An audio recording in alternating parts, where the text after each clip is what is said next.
क्या कहेगा, कभी मिलने भी अगर आएगा वो, अब वफादारी की कस्में तो नहीं खाएगा वो। हम समझते थे कि हम उसको भुला सकते हैं, हम समझते थे कि हम उसको भुला सकते हैं, और वो समझता था हमें भूल नहीं पाएगा वो। कितना सोचा था,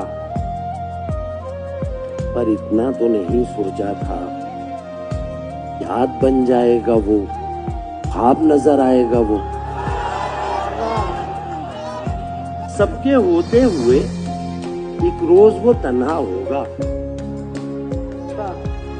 सबके होते हुए एक रोज वो तन्हा होगा, फिर वो ढूंढेगा हमें और नहीं पाएगा।